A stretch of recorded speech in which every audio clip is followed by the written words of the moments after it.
Our next story is from Singapore, where a momentous change has been set in motion. Singapore will soon see a new Prime Minister. The date has been announced, that is May 15th. So exactly a month from now.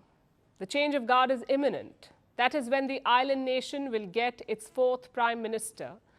Here is the relatively short and to-the-point message. Prime Minister Hsien will step down on May 15th. Deputy Prime Minister Lawrence Wong will succeed him. The new Prime Minister will be sworn in at 8 p.m. on May 15th. It's a rather abrupt way to announce the end of an era, because Prime Minister Lee will be stepping down after almost 20 years in charge. He's only Singapore's third Prime Minister after it gained self-governance. That was in 1959. That's even before Singapore was an independent country.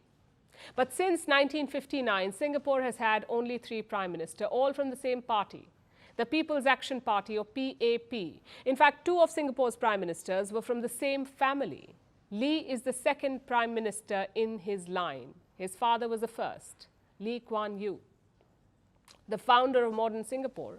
The senior Lee was the longest-serving leader of the country. He was in office for over 31 years, from 1959 to 1990. His son, current Prime Minister Hsien Loong, is leaving office after almost 20 years. Between them, they have ruled Singapore for more than 51 years. So for the younger Lee to step down marks a radical shift, a new age in Singapore.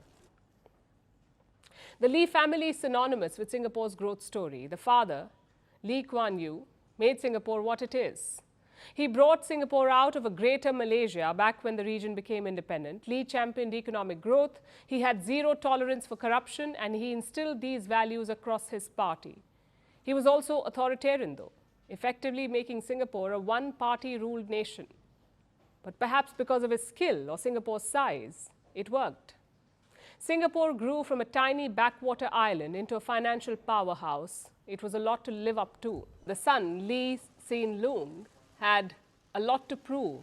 Now, he's led Singapore for almost 2 decades, and the country is still a beacon of development in Asia.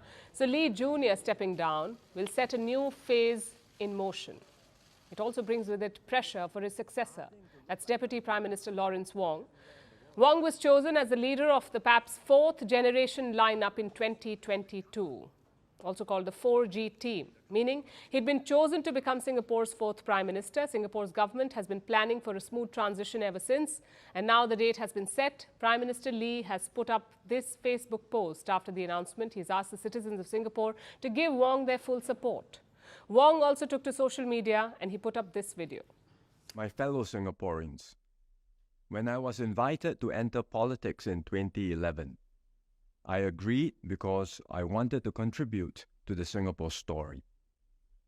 I did not expect then to be asked to serve as the next Prime Minister of Singapore. I accept this responsibility with humility and a deep sense of duty. I pledge to give my all in this undertaking. Every ounce of my energy shall be devoted to the service of our country and our people. Your dreams will inspire my actions. Your concerns will guide my decisions. I ask each of you to join me in this journey. Wong will become Prime Minister on May 15th, only the 4th Prime Minister in Singapore's history. He will have big shoes to fill, and he will also have to consolidate his own power. Singapore must hold elections by November 2025, but reports say it may call for early polls so that Wong wins his own mandate. Whatever happens, we wish Singapore the best for the days ahead.